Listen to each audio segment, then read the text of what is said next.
Well, hello, everybody, and welcome to another edition of Faster Masters Rowing Radio, the show dedicated to masters athletes around the world.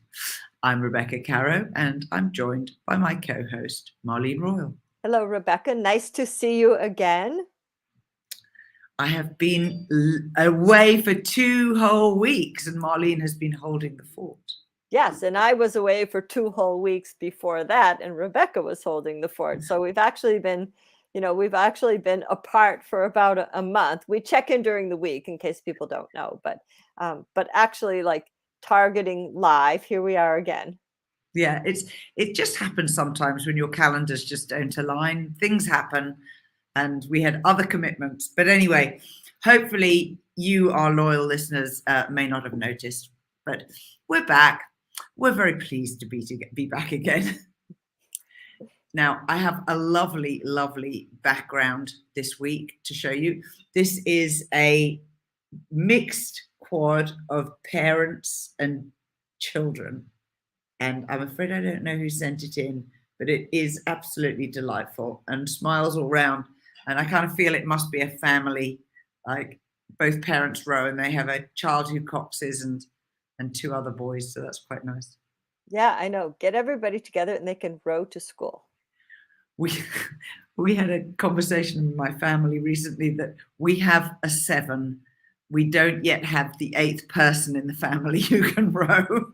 Even your husband? Maybe we could, is that counting him? Oh, definitely, yeah. And my niece and my brother and his wife and one of my sisters rows, but none of the rest of her family row. So yeah, we live in hope. Yeah, you've got to find like a second cousin somewhere, like that person you didn't know who rowed, right? That's right. Fly one in from somewhere, from New Zealand. Oh, well, that would be kind of cute, wouldn't it? If you could Now, get a whole 8, that would be awesome. wouldn't it? Whether we ever get on the water, you know. So this week we have a sponsor who is our fitness rower program. This is a new program that we have launched here in Faster Masters because we recognize that there's a large number of masters who do not want to race. And so we feel, and we have researched, and we are in great conversation with people, that they would still like to have a focus for when they go rowing. We created the program so that you can choose what sort of a session you want. So each practice, you can either do a fitness practice, a fat burning practice, or a technique practice. And we make recommendations about how to cycle through these during the week, depending on whether you go rowing once, twice, 3 times or more during the week. But the program is not just advice on workouts to do. We also have a land training gym circuit for conditioning. We include a rowing technique article or video, and we give aging well advice on your lifestyle and how to live well so that we can enjoy our life. So if you are a rower who is a fitness athlete and you would like to try it, go to fastermastersrowing.com and follow the link to our programs, and you'll see the fitness program there. It's been running for a month and a half now, and we got a very nice bit of feedback from one of our clients who said the rowing stability drills and erg posture drills and videos are very helpful. I love seeing them being demonstrated, and I love the simple breakdown and writing of what you do. Repeats are good in videos so that I have time to take it on board. I've also done the land exercises, which help my balance and my strength.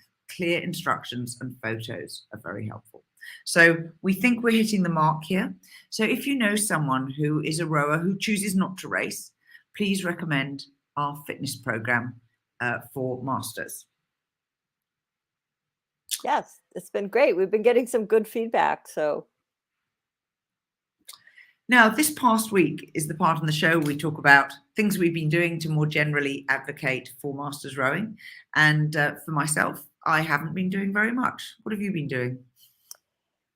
I haven't been doing much on the broad scale, but I've been doing a lot on the local scale because this seems to be a really popular week for people who want to come and try and get in the boat for the first time. So In the last week, I've seen about 18 first timers in the Oh, single.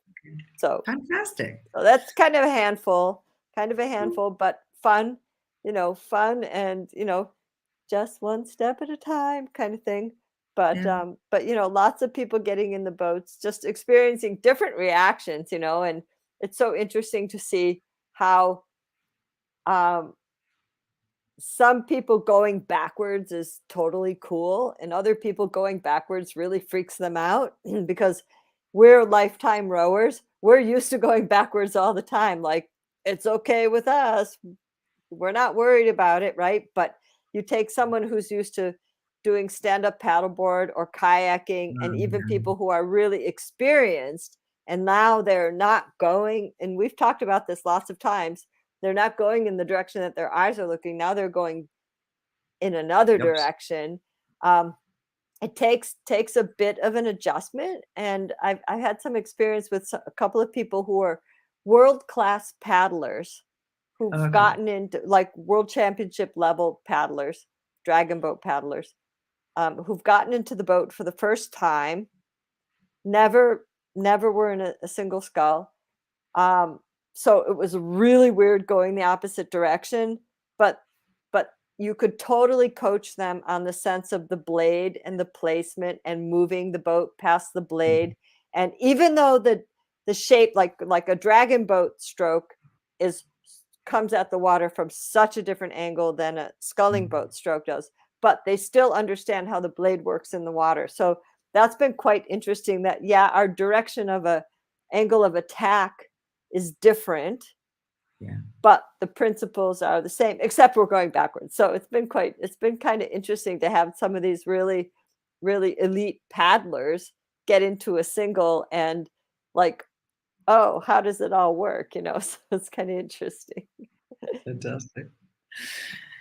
Now, this podcast is supported by some fantastic people who make a small monthly donation to us. These are people who might be listening right now and who find one useful thing in the show.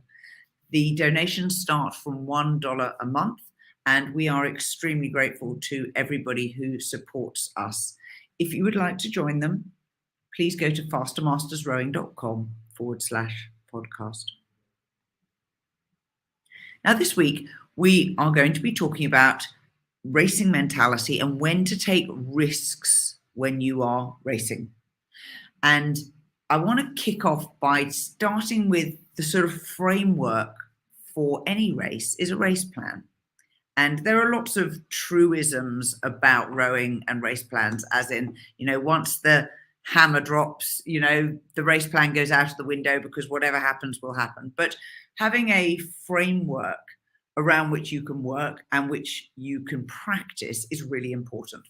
And part of the Faster Masters rowing program is a few reference materials. So if you are a subscriber to any of our monthly programs, within the performance module, you will find reference material, and there is a sample race plan and guidance about how to write a plan for yourself for both 1K and 5K racing. And you'll find that in the performance module reference materials. So let's kick off, Marlene. What is the sort of mentality that people should or could cultivate when it comes to racing? I would preface this as saying, racing is extremely individual in terms of how you approach your race and what you want to get out of your race. So I think the number one mentality is to be committed to doing your best that you can do on that day. And that could be a huge range of emotions and skill levels. But you have to look at, like, where am I today? What am I prepared for? Can I execute to my best ability what I know how to do today? And if you can do that, you're going to come away from your race feeling really good. So the mentality for racing is not results based, it's process based. And Absolutely. you're as good as you are prepared to be. And we all are where we are, like the day we row into the starting blocks. Like, this is day 8 to get into the starting blocks. I am where I am. I'm not where I'm going to be at day 10 or even day 50. I am where I am today. So I think just having um, a pretty good attitude that I'm going to do the best that I can with the skills that I can today. You And have to understand racing is 90% mental. And so people who allow themselves to get tied up in knots emotionally between the ears are going to struggle in racing. You need to be able to calm yourself down, whether you self talk in your head or whether you use a strict routine that gives you a framework. So, a lot of people like to plan their day really clearly, plan their warm up really clearly, have particular moves that they practice in the warm up, keep a clock that tells them, sets an alarm that's 10 minutes before the start time, 5 minutes before the start time, whatever. And so you need to know yourself in order to work out what is going to work best for you so that you arrive in the blocks, as Marlene said, ready to do your best on the day. well, and also remember that it's just one race. And, again, everything that happens in between your races is so important because that's really the process of training. That's the lifestyle of training. That's the culture of rowing and sculling.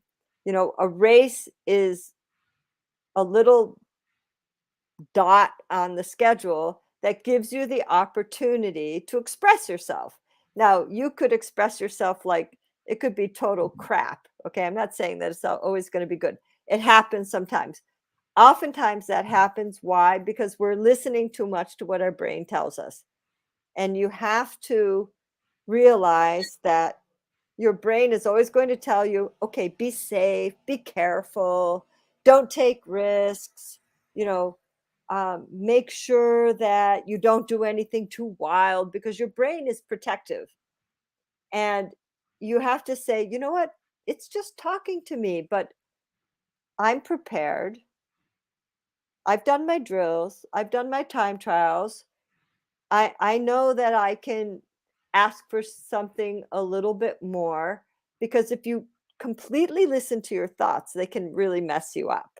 So you have to kind of we talk about you have to get into the space between your thoughts, which is the you, right? That's the you. That's where your intuition comes, where you say, maybe I don't know anything, but I can I can try this. I can try this. I've practiced enough that I feel confident trying this. Remember, your brain's always going to keep you safe. So when you start feeling a bit icky in the middle of a race, your brain's going to go, "Ooh, this isn't really nice. Are you sure you want to be doing this?" And you can say, "Well, in between the thoughts, brain, you're just trying to keep me safe. I have done this before. I've pushed hard before in practice. I've done quite well. I've been tired and then I recovered. So I know I'm going to be okay. So maybe I can try it." So, there is this, your mind is going to always try to protect you from scary situations. And there's the other part of you that can say, well, mind, I know that you're doing this and I've practiced this and this is why we practice trials. Make your mistakes in your trials. Make your mistakes in practices. Screw up in your trials. That's what we want. Because then you have that skill set to decide in a race, well, you know what? That time in that practice trial, we were really behind and we just said, the hell with the stroke rate. We just took it up and you know what? We just cruised through that other boat and we won the piece. you learned a little bit something about yourself. So you have to do this stuff in practice to have the intuition to take those risks in a racing situation, because your mind's always going to protect you. You're going to say, "Oh no, this hurts," and "Oh, how do I handle this?" and "Oh no, what?" and Ken is going to talk to you a lot. But um, that case that you had the practice on the water gives you the experience. You know what? I risked this again, and just on your gut feeling, on your intuition, and say, "Okay, let's take it up too, guys. Here we go. Right? Here we go." So I think that that's your end goal, is to get to a point where your intuition takes over.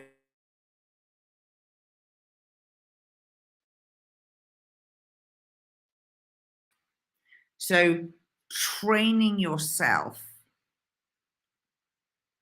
so that you have a really robust base of skills that you can bring to bear in a racing situation, so that your racing ends up being intuition, but the intuition is based on experience. And for me, that's definitely where we want to be.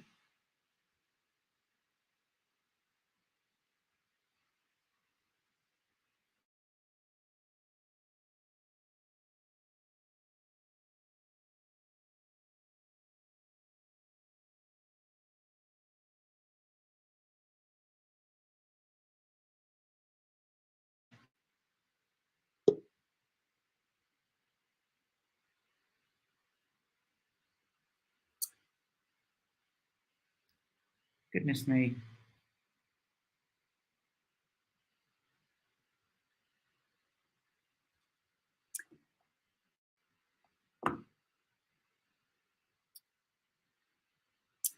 So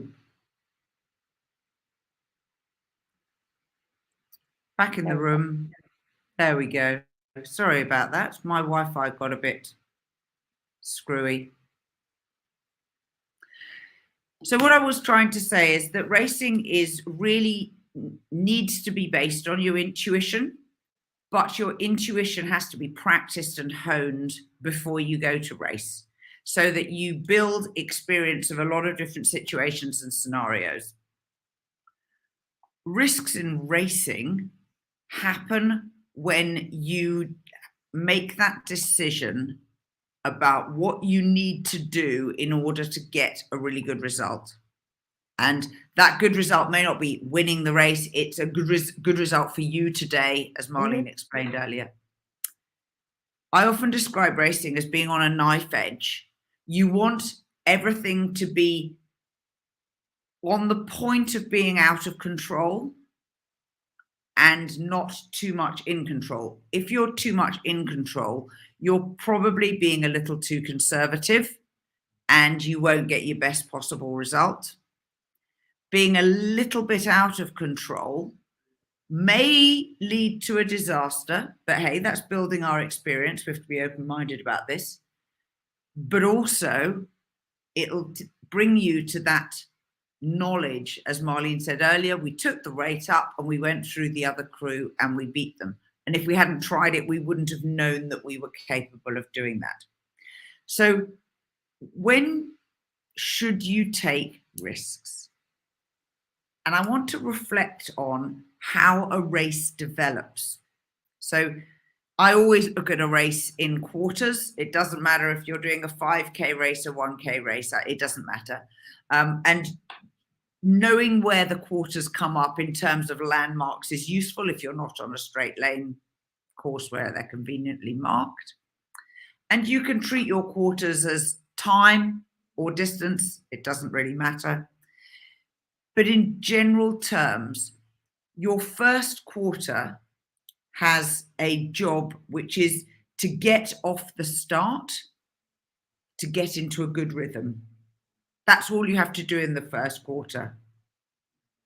In the second quarter, this is where you need to be tough on yourself. You need to work hard. You need to keep You need to keep your average speed in mind and not drop too much. You have to that's a critical factor there. And it'll be beginning to feel quite hard. The first quarter doesn't often feel hard. There's lots of adrenaline, you're going fine. The third quarter is often the hardest part of the race. Pain is definitely happening. Look at Marlene's face. We're going like this. And this is where your mental skills come in. And in your third quarter, you need to make it tough for the opposition, for your competitors. This is where it's about you making it really hard for them to beat you, so that your focus is external. And that is really helpful mentally, because it helps to distract you from the pain that you're feeling. And then, of course, the fourth quarter is about a sprint finish. It's about, what do I do to get to the line as quickly as possible? I used to think of that last quarter as restarting the race.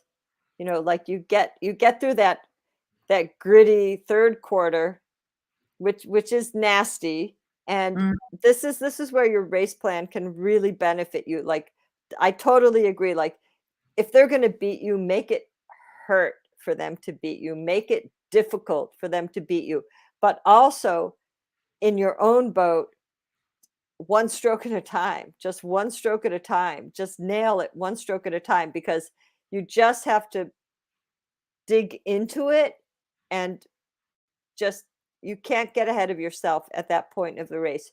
You have to really be very, very in the present, very, very focused. It's the most difficult race for everybody. So just, like Adam Creek, in our Racing Starts challenge, he just talked about, like, I just wanted to inflict pain at that point in the race. He was so, that gold medal race, so focused on that. And when you move into the fourth quarter, just, it's a mental switch. Like, okay, it's a 500-meter race. It's a 250-meter race, depending on your distance.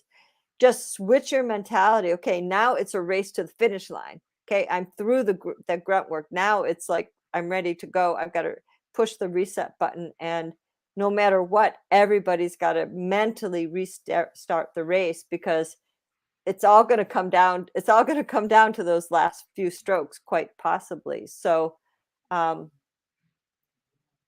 it's important. Yeah, it's important to, like, give each quarter a personality, and like let it live. And Mary Whipple, going back to our last Racing Starts challenge that we did in April, she talked about how awful their qualifying race was, and how they had to totally pull it together to qualify for the Olympics, because they didn't qualify in the heat, and they had to totally qualify it. And this was an example where, she, in our Racing Starts challenge from April, she talks about how they had to take risks.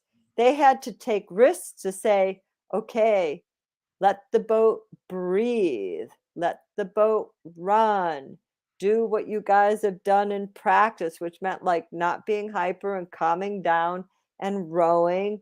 And in our Racing Starts challenge, the VIP from April, the recordings of this talk and the details of these two races are quite interesting. And she said this was a risk.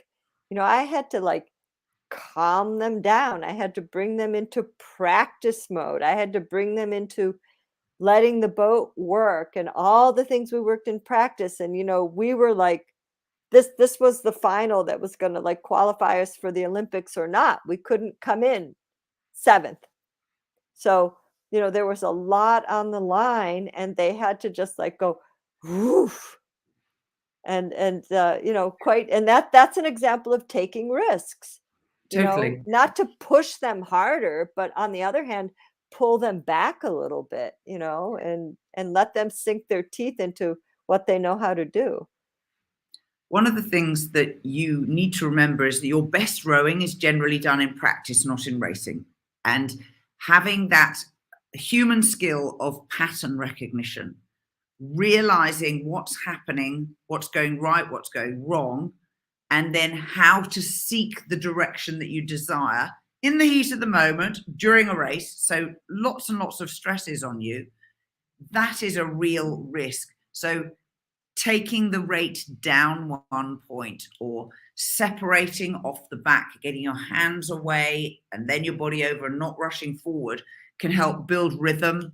And then once you have your rhythm, you'll find the boat flows better and it goes faster too. And all of those are things that are sort of counterintuitive, because in a race, often your fight or flight mode kicks in and all you do is try and go crazy. You often see races, I've watched races of myself, where I see myself rushing the slide, rushing the person at stroke off the back because I'm anxious to stuff in more strokes, but actually that's not needed.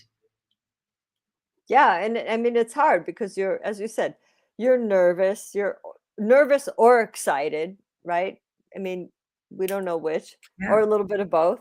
I think um, what Mary talked a lot about was bringing the focus back to the boat. Okay, we're trying to move the boat. We don't need to try to move us. We need to move the boat. And I think that's always a really important thing, because if we get a little bit too wrapped up in our head, we're going to try to be moving our bodies instead of moving the boat. And you know, moving the boat even at a very high stroke rating in rowing is not a super fast motion compared to like a 100-meter sprint, right? Or a javelin throw, right? It's not a super fast motion. It's fast for us because we don't move that fast comparatively because we're moving through water. But just giving yourself that time to think, okay, well, move the boat and let the boat run, and move the boat and let the boat run, and take it a little bit of out of body in this sense, and let the equipment do a bit of work for you, can also really help you get back in, like Rebecca was talking about, get back into your rhythm. Give yourself a little moment to make sure that you're, you know, making nice transitions. You have time.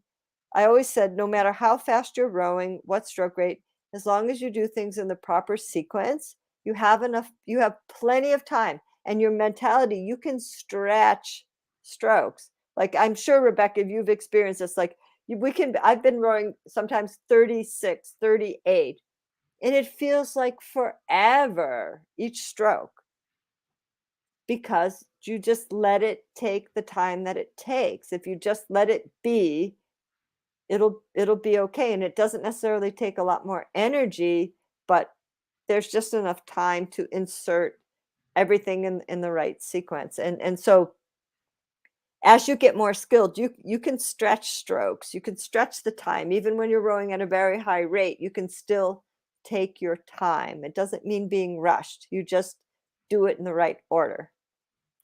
By contrast, there are other risks that you can take, which can be to exert more energy than you had planned. So if you're in a side-by-side race and you can see another crew coming up on you, you need to respond. I learned this at Ghent Regatta when we were being chased and we were also chasing someone else. And our coxswain, we were in an 8, our coxswain called for us to push, and we pushed until we got level with this other crew. And then Kate, who was extremely experienced racer, yelled at the coxswain from the 6th seat, "Don't sit here, we've got to keep on pushing through." We hadn't planned on having to do another push so soon, but it was really important for them not to think that they could push and then get away from us, because we just pulled level with them. And so getting a few more seats ahead of them was really important. And it was a big risk at that stage in the race. We were expending more energy than we'd planned. What was going to happen as a result? Were we going to fade? Were they going to fade? You know, there were so many possible consequences, none of which you need to think through in great detail at the time. But we definitely succeeded. And we all learned something that day, that when you pull level with someone, you should never just stop level, because, you know, on the surge, we all know how rowing boats move. You might lose that gain in the run into the line.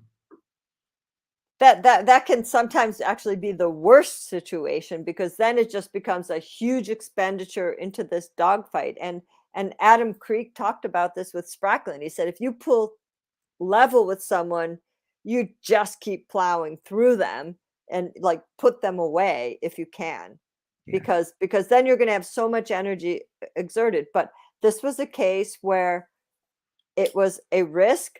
However, the 6th seat wouldn't have made that call, probably wouldn't have spoken out if she didn't know that the crew was prepared to do that. And that's where your training comes into place, because if you didn't have the practice experience together, if you didn't have the fitness level, you wouldn't be able to pull that off, because you can't do it simply emotionally.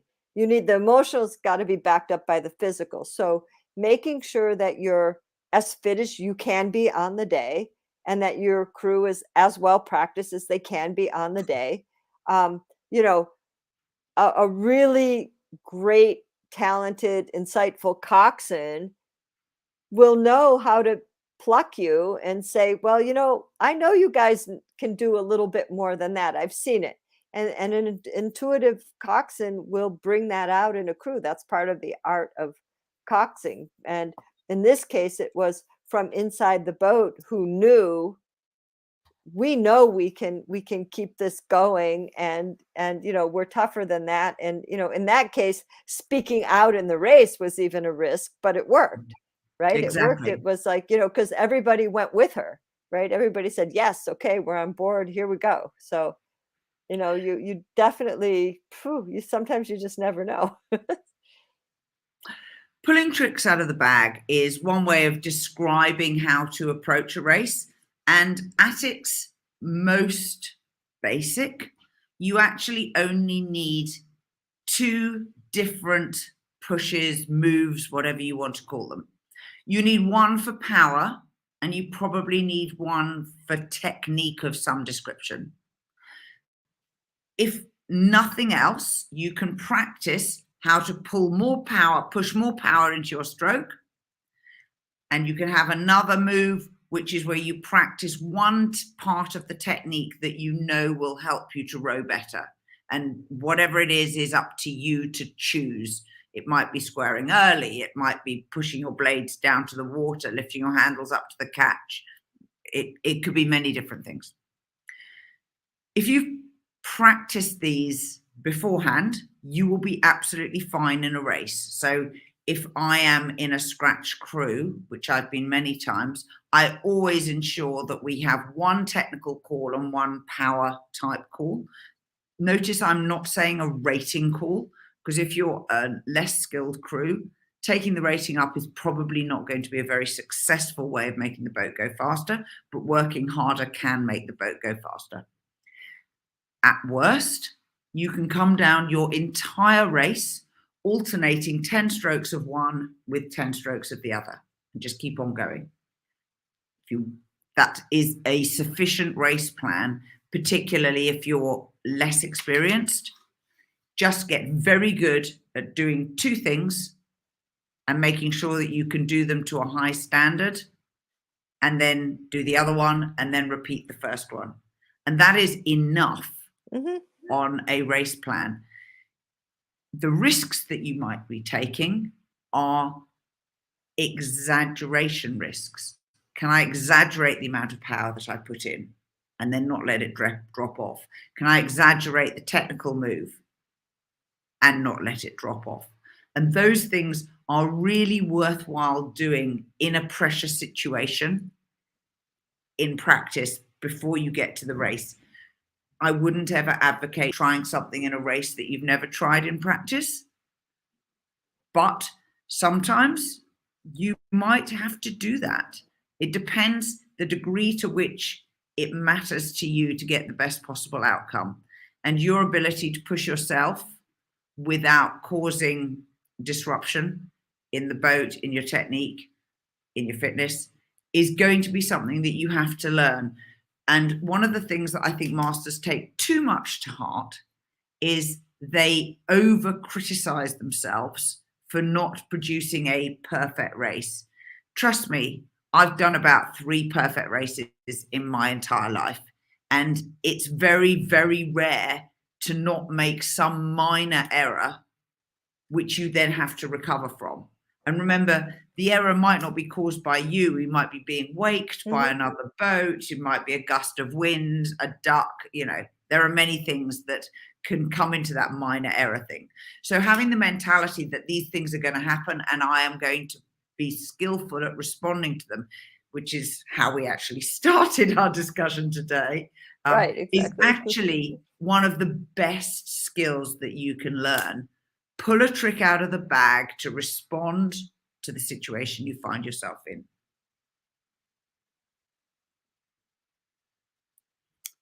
Oh, look, we have a live watcher. Andrea is reading the toughness book that Marlene recommended last week. Well, and James Lohr's big principle is you need to be prepared for what you're going to do on the day. You need the physical preparation has to back up the mental preparation. And as we said, work the level that you're at to the best of your ability. We are all only at where we're at, like today. Like I'm at where I'm at today. I can't race where I'm at like in 2 years from now or whatever. So be where you're at. Honestly, I think no race many Olympic races are won without perfection, 100% without perfection from perseverance, but not necessarily perfection. And, if you can execute to the best of your ability, be resilient enough to absorb a few mistakes and just keep on going, you're going to get there. Precisely. Well, I hope that you've got a better understanding now of when to take risks in your racing and the sort of mental approach that may be worthwhile training yourself to acquire so that you feel more confident that when a situation arises, you've got a trick that you can pull out of the bag and use. This has been Faster Masters Rowing Radio. And if in listening to us today, you have had one thing that you thought, that's useful, I can use that in my own rowing, please consider supporting our podcast. Go to fastermastersrowing.com/podcast. It's a subscription and donations start at $1 a month. Very much looking forward to seeing you all next week. Till then, bye-bye. Bye, everyone.